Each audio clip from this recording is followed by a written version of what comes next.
as I say, I'm very excited about this forum today because I attended back in, I believe it was early March. There was here on campus, there was a panel of speakers talking about the subject of reparations. And two of our speakers were on that panel before, and I was really just felt thoroughly engaged by what they had to say. And I came back and approached two of them who were gracious enough to join us today and talk. So Dr. Mark Brown is a professor here at Sac State. So we have kind of the best of both worlds today. Dr. Brown is professor, has the academic side, and Chris is an organizer. Chris is boots on the ground sort of on this whole issue. So I think that's a wonderful combination. But Dr. Brown also, he is now on the faculty of the Black Honors College. So he's not teaching this year, but he'll be teaching next year. But he talks about, or he teaches about the politics of expertise, political representation, environmental policies, and the politics of identity. So he has broad academic background in this particular subject and has done a lot of research in this area. I was very taken at this March panel that we had when he was talking about the need for public education about this issue. And he talked about the differentiation between guilt, which is something you personally have done, and responsibility, which is a collective responsibility. So he made that wonderful distinction, and thank you for that. So Chris is a lead organizer with the Coalition for a Just and Equitable California and the American Redress Coalition of California, which are both grassroots organizations. For those of you who follow, certainly in the Sacramento Bee, you know that Chris has been mentioned almost daily there for a while towards the end of the session. So without further introduction, let's get started with, let's welcome both of our speakers, Mark Brown, Chris Lodgson, and we'll start with Mark. You've got three microphones if you both want to hang with it. Yeah. Great. Okay. Thank you very much, Deborah. And thanks everyone for coming out. So I want to start by saying a little bit about the California Reparations Task Force. It was created, signed into law by Governor Gavin Newsom in September of 2020, based on legislation written by Shirley Weber, who was then a member of the California Assembly. She's now Secretary of State. And I want to actually start by reading something that she said at the first meeting of the California Reparations Task Force in June of 2021. What does it feel like to live in a country that never says, "I'm sorry"? Never tries to repair the damage done to you, never tries to change the system so that your children and grandchildren and great-grandchildren will not have to endure the same indignities and destruction that you did. So over the last 3 years, I've been studying the California Reparations Task Force. I went to several of the meetings in person. I watched most of the rest of the meetings online. I read most of the final report, which is over 1,000 pages. I didn't read the appendices. And I've been truly impressed and really felt like I was observing history in action. Over 2 years, the task force had 16 public meetings. They heard testimony from over 130 invited witnesses. Hundreds of citizens used the public comment period before each meeting to walk up to the microphone and tell very personal stories of racial injustice, how they'd been personally impacted by the history of racism. The final report, which was published last year in June, includes 10 areas, detailed historical studies of 10 areas for which the task force recommends reparations: enslavement, racial terror, political disenfranchisement, housing segregation, unequal education, and various other injustices, all of which have been directly or indirectly supported by California state and local government. And it includes over 100 policy recommendations. So one of the main things I learned in observing the task force was that there is an enormous amount of disagreement, not just among people who are for or against reparations, but even among people who are for it. And I'm not today going to go through the various arguments for and against reparations. I'd be glad to respond to any questions you have at the end. What I want to do instead is talk about two different models of reparations, two basic approaches that people take in addressing the issue.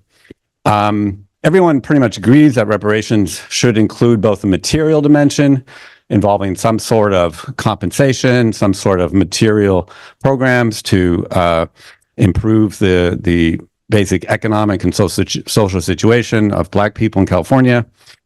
Most people also agree that reparations should include a cultural dimension, education programs, monuments, memorials, and perhaps a government apology. Beyond that, though, there's lots of disagreement.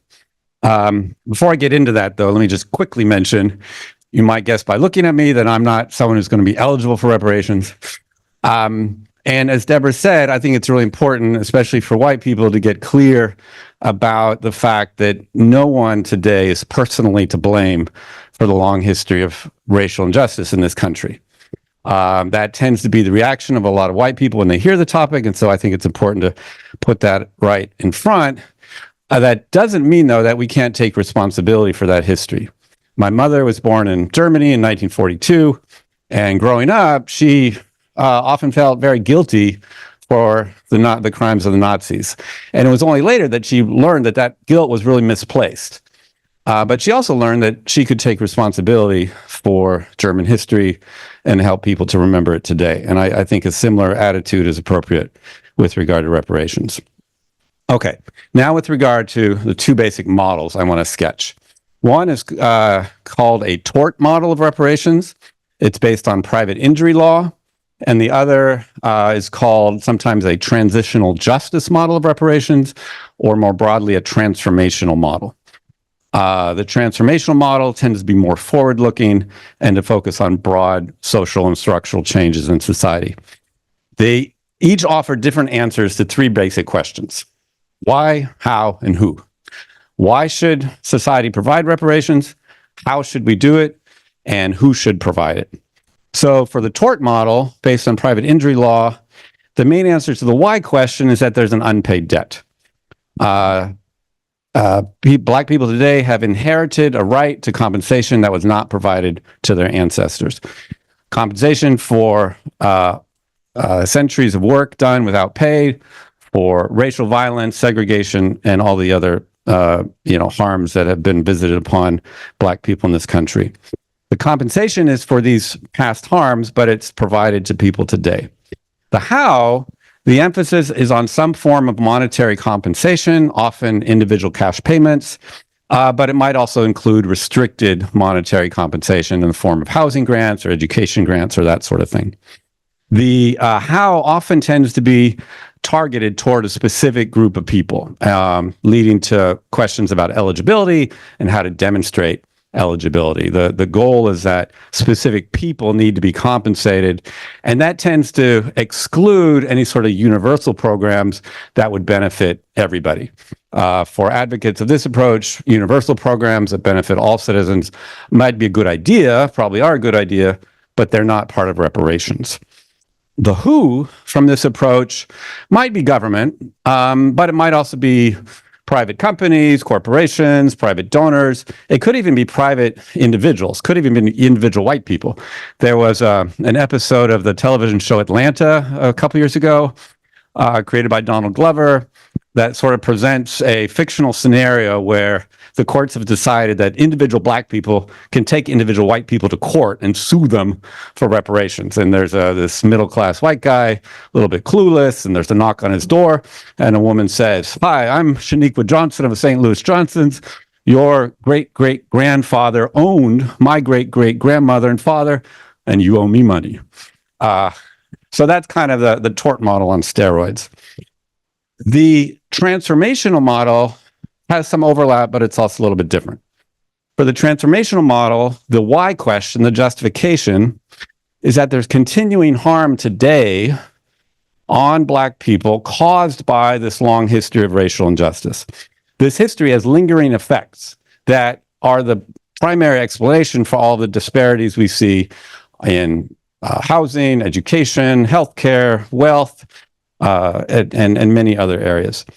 The goal then is to create structural transformations that not only eliminate these disparities, but provide all citizens, including African Americans, the basic material foundations for equal citizenship. The goal is also to prevent future harms by changing these basic social and economic structures. The question of how is quite broad. This approach would embrace a wide set of policies. It might include monetary compensation, but it would definitely also include symbolic and cultural measures, government apology, and so on. And it would include various government programs that would address these disparities in housing, education, healthcare, and so on. It would also include universal programs that could be justified in part as part of reparations, but would have beneficiaries that go beyond African Americans. And here the idea is that the justification of the policy is what makes the most difference. Many policies have many different justifications, and any policy that is justified in part as reparations would be included under this approach. And in fact, many of the recommendations of the task force report are exactly this form. One of the ones that could actually have a huge impact was a recommendation to eliminate involuntary servitude in California state prisons. That led to ACA 6, which now is going to be ACA 6, which is now going to be Proposition 6 on the November ballot. And it would eliminate forced labor in California prisons. And this is a direct legacy of slavery. It's part of the involuntary servitude exception in the 14th Amendment, but it would benefit anyone who's in prison. Okay. In terms of who should provide reparations, this approach says it's the government with support of all citizens. This approach presents reparations as a collective responsibility of everyone. You might say it's an obligation of democratic citizenship. Okay, how am I doing on time? Okay, so those are kind of two basic approaches. I think in kind of thinking about those approaches, and there are others, these aren't the only two, a really key factor for me is how to generate public support. Public support today is much higher than it was 20 years ago. If you look at general surveys, it's about 30% of the population. It's about over 70% of African Americans, and only about, I think, 15% of white people, which is double what it was 20 years ago, but still pretty low. So a big question, I think, for advocates of reparations is how to increase support, especially how to increase support among white people. I think white guilt is definitely not the way to do it. I think a key factor is to try to show white people that reparations is actually in their interest. And to do that, you have to make it clear that racism not only harms the direct targets of racism, but harms everybody. So that would be a key element. Another, I think, key part is to make sure that reparations does not get cast as a one-time payoff, but instead is part of a general process of building a more just and democratic society. And perhaps finally, I think it's useful to cast reparations as a form of patriotism. It's not the sunshine patriotism of those who, only celebrate our country's achievements and ignore its crimes. It's a more mature, more sober patriotism that takes responsibility for all the bad stuff in our history. Thoughtful people are going to disagree about all this. Reparations is a political issue. There's no perfect approach. And also, different communities are going to figure out different approaches that work best for them. I think what's most important is that no one should feel personally guilty for this history, but we all should find ways to take responsibility for it. I'll end there. Thank you.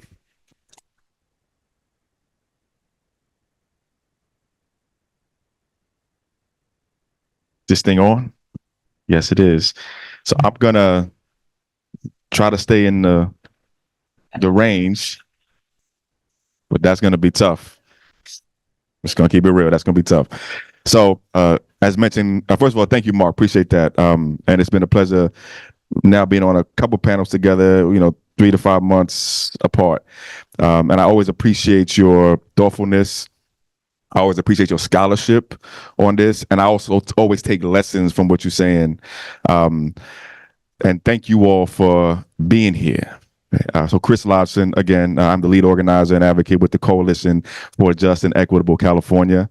We are California's first, only, and still statewide leading grassroots organization, all volunteer-led, all American freedmen-led, born just for reparations and reparative justice. That's all we do. That's why we were born.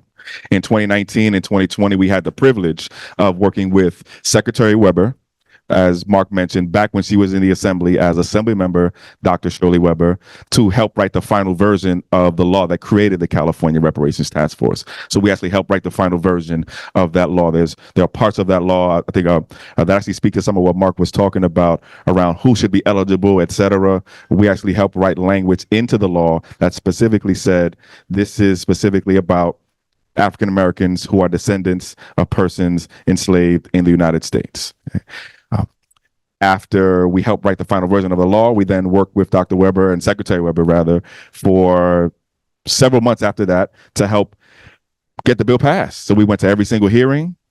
We went to every single vote. We met with legislators. We did community meetings. We did all of the things that we were told we needed to do to get a law passed. By the way, we call ourselves regular Black folks. So that means we come from outside of politics. We got jobs, like regular jobs. We got kids. We got school. We got whole lives outside of all this. Okay, so we're all volunteers, and this was how we started. This is still how we work. So when the law got passed, and the governor was deciding whether or not to sign the law, we then helped encourage and motivate our governor to sign the law. If you look back at the signing ceremony for the bill to create the task force in 2019 and 2020, you'll see it's on like a Zoom thing, but you'll see in one of those boxes, you'll see my face in there somewhere, okay, along with some other folks too. So, and then we worked to help stand this task force up. So we recommended something like 20 different candidates who we thought would be good people to be on this 9-member task force, this 9-member team. And one of those 20 got picked. Her name is Camilla Moore. I think she was like, at that point, she was probably like 29 or 30 years old. She was selected to the task force, and then she was elected chair of the task force also, and then went on to lead the task force for its 2 years. The task force started officially its work in 2021 and worked until 2023. So the task force had 2 years of work, 2 years to do 3 things. Okay? So 2 years to do 3 things. First, document the harm. Document the harm. Wait a minute. Let me stop right here. I was taught there was no slavery in California, right? Isn't that right? There was no slavery in California, right? Wasn't this a free state, right? Wrong. Right? There were thousands of Black Americans enslaved in California. Some of them actually in the same county we're sitting right now. There's a Sacramento Bee article in the last 5 or so years that documents attempts to sell an enslaved Black girl in the year 1864 in Sacramento County. That's a year after the Emancipation Proclamation. Okay? There was slavery where we're standing and sitting right now. But that's not the only harm that was to be documented. It was also the things that came after slavery and the impact of those things on the descendants, the living descendants of those who were enslaved, people like myself. Okay. Document the harm. Secondly, educate the public. Tell the public what you learn. Show the public what you documented. The 16 public hearings that Mark talked about were a part of that. And when we say hearings, we have to be, I think, clear too, because these were not ordinary hearings. They were not ordinary because of what happened during the hearings and the many people who came and gave very personal testimony, as Mark spoke about. But it was also not normal hearings because of how long they were. So one hearing was 8 hours long, 2 days in a row. 2 days in a row. 8 hours each day equals one hearing. Okay. The task force did that multiple times. Okay. We went to every single one of those hearings, every single hour, every single minute of it. We were at every single one of the 256 plus hours of hearings. And then also the task force said, doing these public hearings is not going to be enough, even though they're long hearings, but we need community organizations to get involved and help educate people out in the neighborhoods and in the communities. And so they asked our organization, along with 6 or 7 other organizations, to go out and hold community meetings. And we did something like 20 different community meetings here in Sacramento and across the state of California. So 2, educate the public.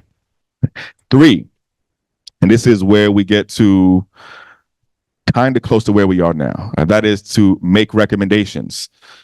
Who should be eligible? How? Was the other one said when, right? Who, how, when? So who should be eligible? For what should these people be eligible for? How do we get these people what they're eligible for, when, etc.? So the task force, I want to talk about 2 to 3 of those recommendations because they're going to be important for what we talk about now and about what's going on now. So the first recommendation was who should be eligible. The task force said to be eligible for reparations in California as a part of this latest effort of California reparations. By the way, California has done reparations efforts in the past. Okay. Not I think most recently, the victims of California's forced and involuntary sterilization program were recipients of reparations and compensation in 2021 and 2022. By the way, we had a forced and involuntary sterilization program in California for probably about 100 years. We were forcibly and involuntarily sterilizing women in prisons for about 100 years through the 1980s. Okay. And California did reparations for those folks in 2021 or so. But who should be eligible in this latest round, this latest effort? California said to be eligible, you need 2 things going for you. 1, you need to be a California resident, and 2, you need to be a living descendant of someone who was either enslaved or free and Black living in the United States before the year 1900. Okay. So you are a resident and you are a descendant of an enslaved or free Black person who was living in the United States before the year 1900. That's who's eligible. That's if California has a Black population of something like 2.5 million people, that's about 80 to 90% of anyone who self-identifies as Black or African American. Okay? Not everybody who self-identifies as Black or African American is also a descendant of people who were enslaved in this country. Okay? Say that again. Not everyone who self-identifies as Black or African American who looks like me is a descendant of someone who was enslaved in this country. We have a 10-15% Black immigrant population. Generally speaking, and most of those folks are not descendants of people who were enslaved in this country. Right? They're voluntarily people who voluntarily chose to come to the United States. Okay? So that's who's eligible. Secondly, what are these individuals eligible for? Among the 100 or so plus other things, the task force said that these individuals are owed direct economic compensation. Let me say that in another way. The task force did not recommend that the state give us anything. The task force recommended that the state return to us the wealth that was taken. Okay? The task force recommended that the wealth that was taken and extracted from our families be returned to us, okay? Directly, economically. Okay? Another thing the task force recommended was that the state create a whole new state institution whose job it would be specifically to help individuals show that they are eligible, show that they are descendants.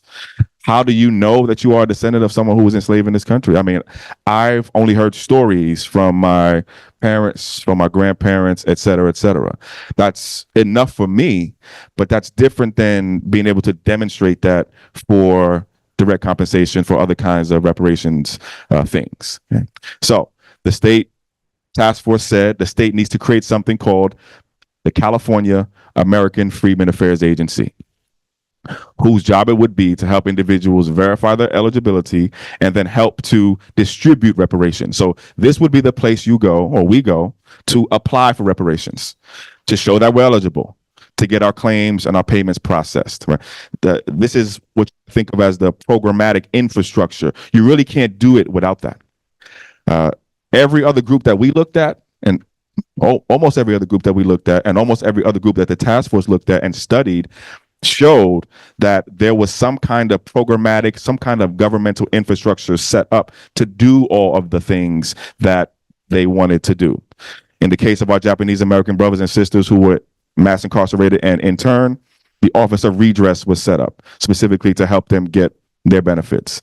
In the case of our brothers and sisters who were Jewish survivors of the Holocaust, across many of the countries that were responsible for paying reparations, there were multiple different offices and agencies set up to help implement those things.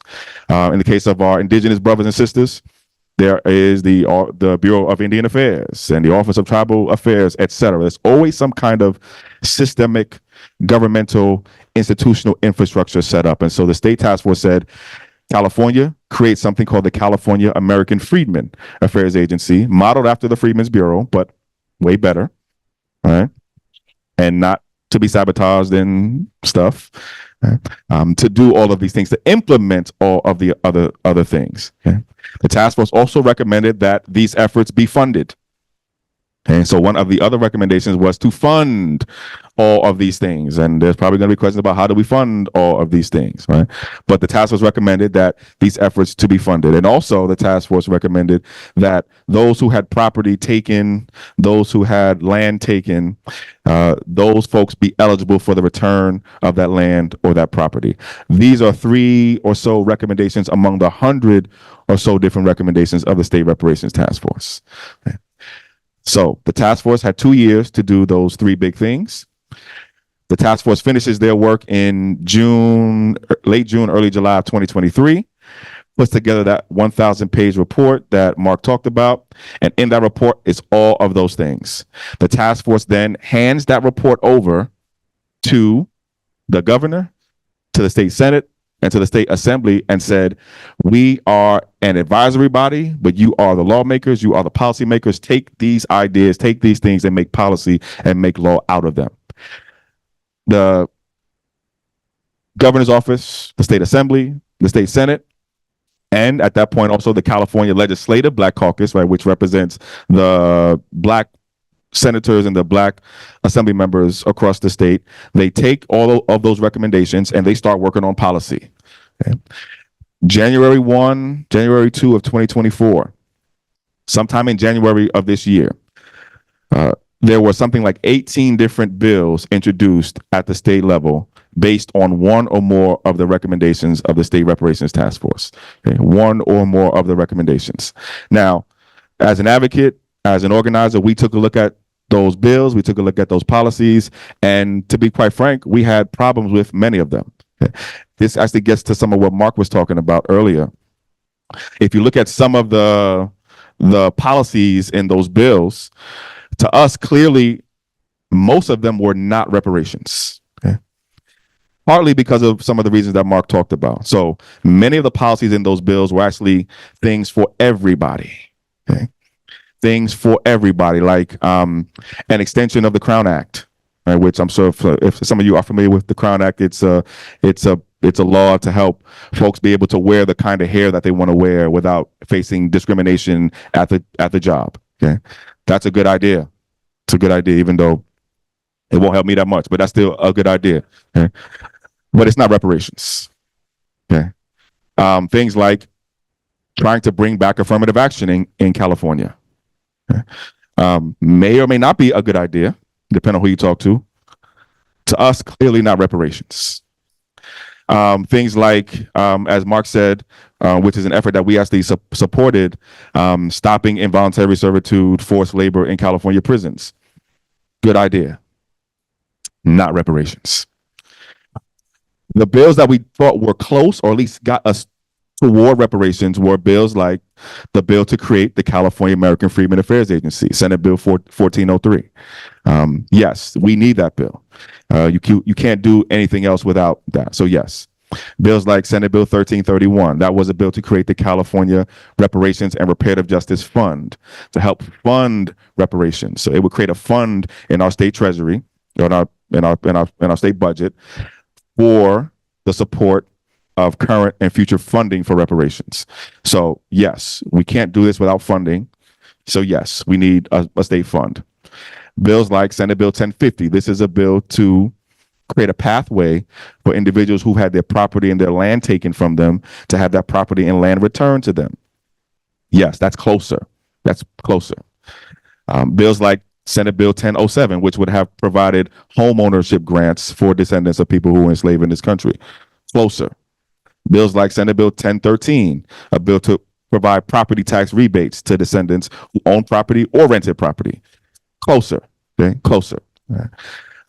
Though the five bills that I just talked about, though, all died this year. Okay? So not one of those bills is going, oh, except for one. So one of the five, and I'll talk about that one. But most of the bills I just talked about, four of the five died this year. Okay? So if you've seen anything in the press over the past 2 or 3 weeks or so, you'll know that there were some big protests at the Capitol in the last days of the season, August 31st. I was there along with a bunch of other folks who were there also.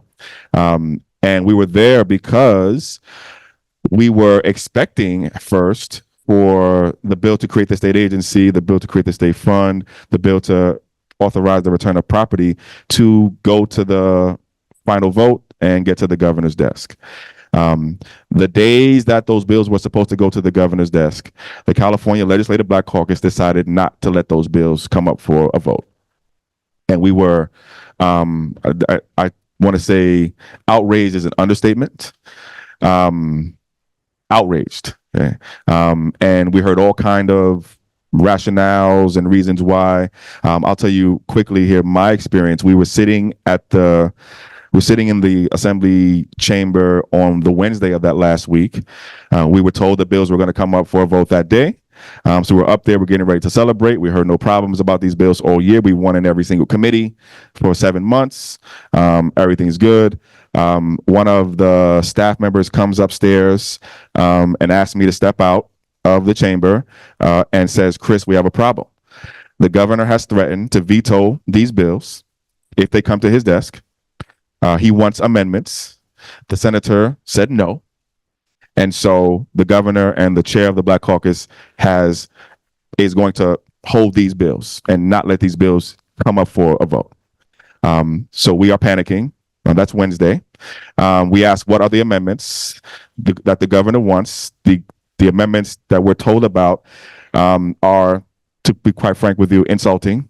The amendments that the governor says that he wants are amendments to do no agency, instead do another 2-year study, a non-starter. And so we're happy that the senator said no to these amendments.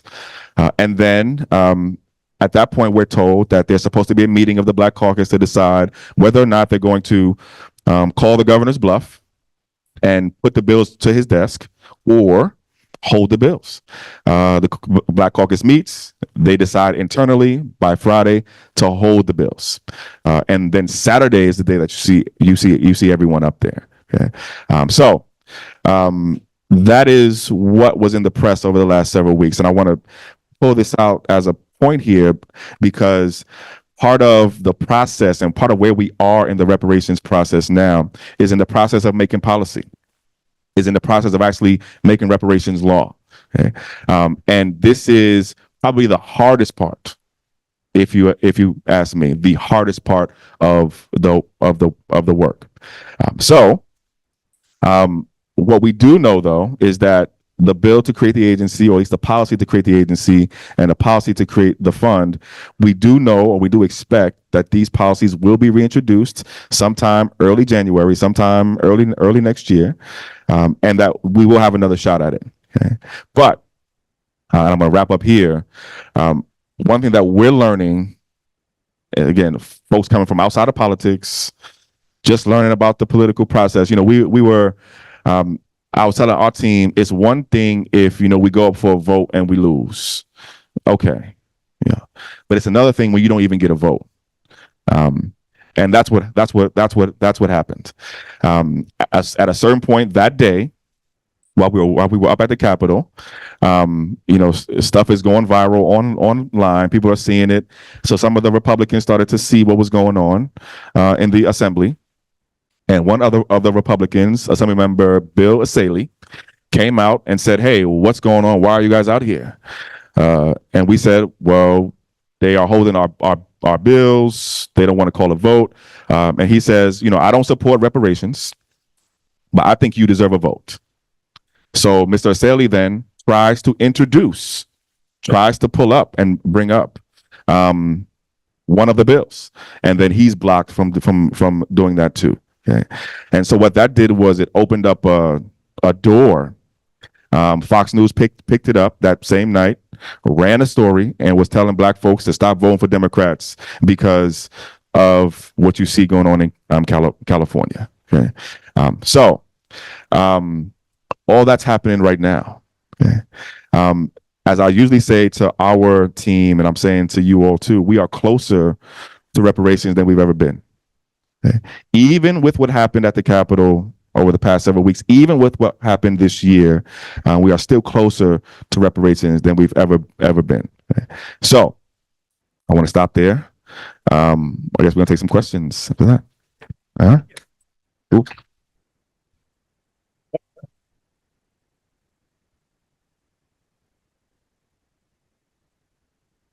Take one of the mics around and then you guys can just pass around. Yeah. Well, you guys come up here so we can keep the camera on you. And so anybody in the audience want to start? And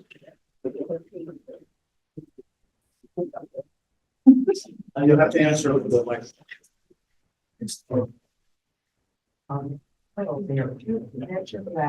Wait. Hold on.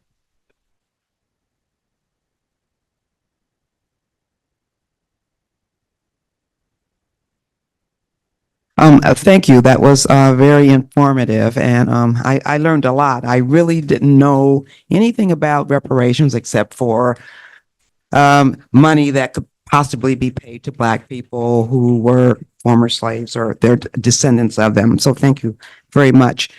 You mentioned that 4 of 5 of the bills died and Yes. only 1 passed. So Yes. I'm curious about that one. Yes, thank you for helping me get back to that. So the bill to create the pathway for folks to get their property and their land returned, that was Senate Bill 1050. That bill actually passed, but there's a problem. If you read the language of the bill, it said, this is a bill to instruct the California American Freedmen Affairs Agency to facilitate the return of the property and land to the people. So you actually can't do that stuff without the agency. And the governor, I think the governor is actually in a pretty tough spot right now because it's on his desk. If he vetoes that bill, that's going to make a lot of people mad. But it's hard to sign that bill if there's something missing from it like that. So, but yeah, that's the bill. Yeah. Right next door. Hi, you did a great job of outlining the who, and I certainly agree with that regarding property and such. And of course, the reason being that you would build generational wealth, along the way. But is there any consideration for other policies that were discriminatory, like redlining, that type of thing? Is there a tracking method for folks who got discriminated against and not being able to get into housing? Yes. So there is an entire chapter actually in the final report of the task force, specifically with policy recommendations for housing related injustices. One of them is redlining. But yeah, there's an entire chapter with specific policy recommendations about what to do about redlining. And we make the point that one of the best things that you can do though to fix or improve the housing and stop things like redlining is to return our wealth directly to our hands. Okay? And this is something that we're working to help educate folks on. We think the best thing you can do, or let me put it this way, we think that many of the policy recommendations won't work if people still don't have no wealth. Okay? We have a different way of understanding how you build wealth in this country. We think you are wealthy first, and then you get the good housing.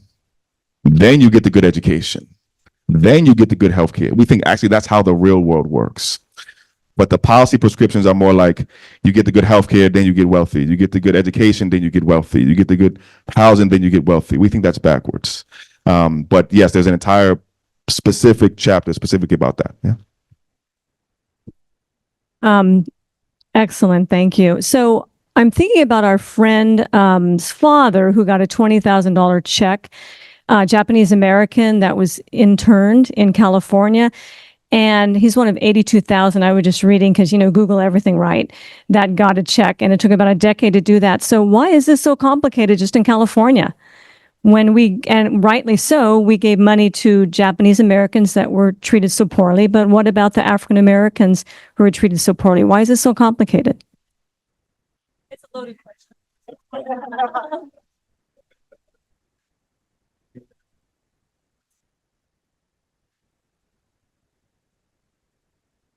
The reparations to Japanese Americans who were imprisoned during World War II is often cited as an inspiration for reparations to African Americans, and it also worked the other way around. But there's a lot of connections, but it's the Japanese case is much more straightforward. It's a very limited number of years. It's a defined population. The compensation was provided directly to the same people who were harmed. It's not a multi-generational thing over centuries. So it's, and I don't know exactly how, but they ended up agreeing on this 20,000 figure, and everyone got the exact same amount. And it in no way corresponded to the amount of suffering. There was not an effort to put a dollar value on the suffering that people experienced. They just had some sort of process, as far as I know, and they came up with this figure. For some people, it wasn't near enough. For others, it was probably too much, and they somehow agreed this is going to be the amount. And the task force for reparations to African Americans in California has taken a very different approach. They've tried to calculate fairly precisely what the appropriate amount would be. And if you go on the Cal Matters website, there's actually a calculator, an online calculator, where if you have lived in California as a Black person for a certain number of years, you can put in the number of years in 4 or 5 categories: health discrimination, housing discrimination, there's a few others, mass incarceration, over policing, and then it'll give you a dollar amount, how much you're owed by the state of California based on the number of years. And the task force had a team of economists come up with this estimate. And, they all admit it's an approximation, and they also acknowledge it doesn't correspond to suffering and the history of violence, but there's still an effort to have some justification for a specific dollar amount. And so that also just makes it all a lot more complicated and more controversial than the case of Japanese Americans. Oh, and one last thing, talk about generational wealth. Mr. Secchi gave his $20,000 to our friend Glenn so he could buy his first home. Yes.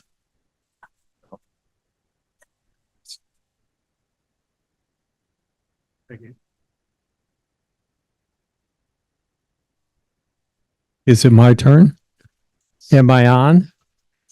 Hi, Dave Warden. Thanks very much for your presentation. I have 3 quick questions or comments. The first one, if a strong recommendation is to create a fund, that kind of means to me that the taxpayers are going to end up paying it. So I'm just curious about where the end goal on that is. Secondly, is there a statute of limitations on this kind of thing? Like for every other, if it's a crime, every other crime in America that I can think of has some type of statute of limitation. So I'm curious about that. And then thirdly, it's just a comment that America is and always has been a land of opportunity. And it's been hard for some. It's been particularly hard for people who came over here as Black slaves. But then over the years, it's gotten a little better. And I think President Obama helped make great strides towards that. But it's a land of opportunity, not giveaways. So I'm always skeptical about that. Thank you. I'll just answer the first question on the fund. If I'm not mistaken, it is supposed to be based on tax dollars, but it is also open to private donations. So, It doesn't have to be. well, no, private donations from wealthy individuals who want to donate their money. Yeah. Okay. But I'll let you then. Yeah, you're absolutely right. Yeah, this is, and I think you kind of touched on this too earlier. This is about a collective responsibility. I would be paying too. Me too. Yeah, absolutely right. That's right. I will be paying also. Partly because one, there's a collective responsibility, right? But two, we've all, most of us have benefited financially, economically from what happened during slavery and what happened after slavery. Actually, we're living with the benefits of it right now. Each and every single one of us has benefited some way, right, from what happened during slavery. So yes, there was a collective responsibility, and I would be also a part of that too. The California Reparations and Reparative Justice Fund, though, that would be established in was the bill SB 1331. That bill would have been funded by, at least in the original version of the bill, it would have been funded by some of our reserve funds. So y'all know California has some special reserve funds. We have like a rainy day fund, this kind of fund, that kind of fund. It originally was going to be funded by that reserve fund. That part of the bill was removed at a certain point, and then all the bill did was just create an account in the budget, and the bill still was killed. But you should also know that to this year, the state earmarked $12 million in our state budget for reparations implementation. So this year in our state budget bill, there's for the first time ever $12 million earmarked for something called reparations implementation. So that's the just wanted to give you that, and then I want to get to your last point. I don't consider Barack Obama evidence of our country's progress, to be quite honest with you. By the way, Barack Obama would not be eligible for reparations. His mom is a white woman, and his dad is a Kenyan African immigrant.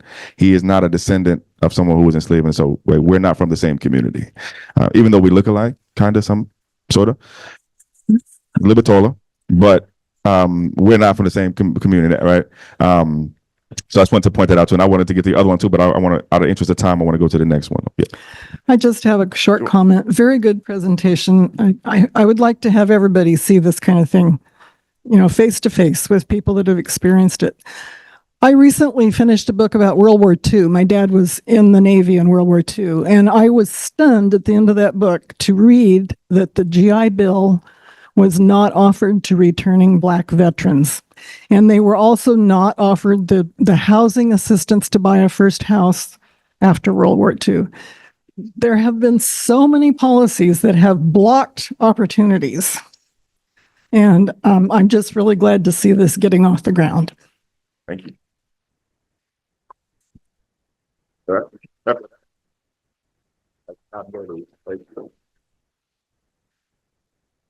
Did the committee address the issue of there having been so many cities across the country that had thriving Black communities, which were essentially destroyed by infrastructure building, freeways that were built right through those communities? Is that addressed at all in this? Yes. Actually, the bill that we talked about a minute ago, Senate Bill 1050, the bill is titled something like restitution for property taken by racially motivated eminent domain.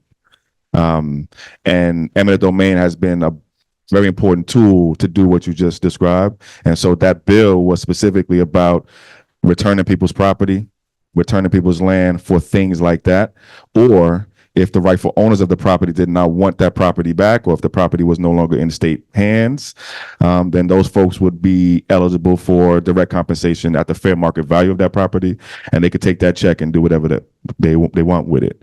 But yes, the answer is that there's at least one bill based on that, and then there are several policies in the final report of the task force that speak about that also.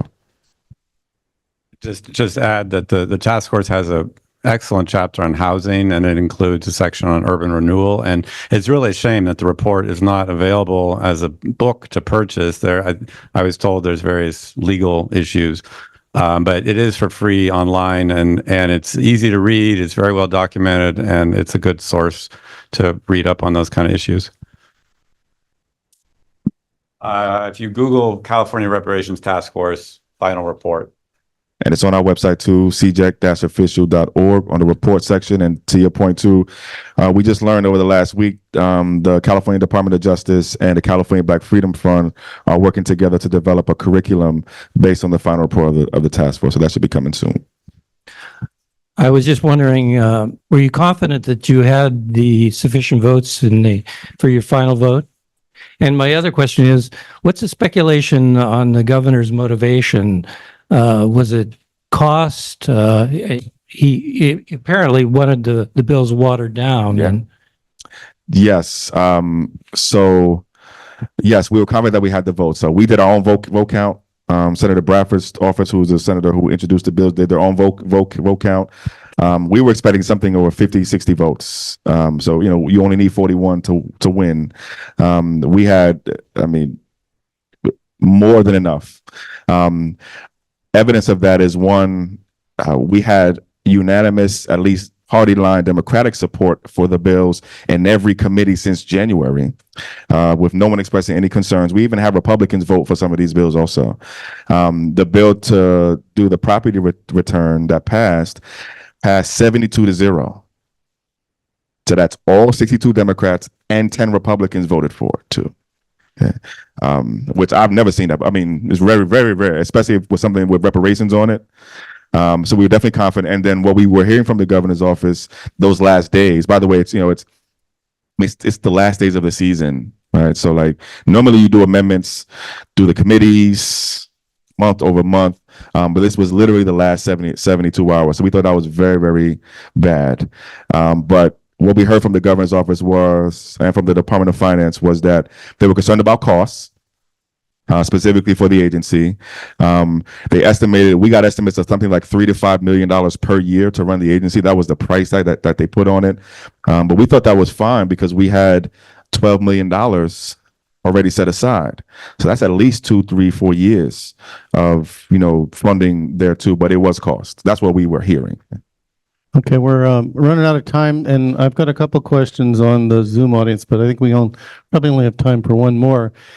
And they ask, could each recipient of the reparations choose from among specific options to maximize the overall benefit?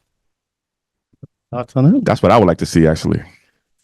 I would like to see kind of like a portfolio of options. So like, here's a certain big figure, and then you choose, you want to use some for the free college, you want to use some for the free healthcare, you want to take some in checks, you want to bequeath some to your kids. That's what I would like to see. Right now, that's not how the task force organized it, but that's what I would like to see. Thank you both. Thanks much. I'm sure they'll be around afterwards.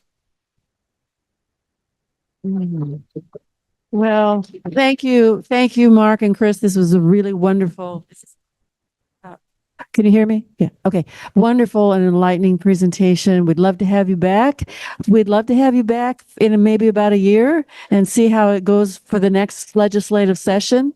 But we would like to thank you with an honorary membership in our Renaissance Society. And we will also be making a donation in your respective names to the Seth Nelson Emergency Cares Fund, which helps students here on the campus. So we thank you very, very much.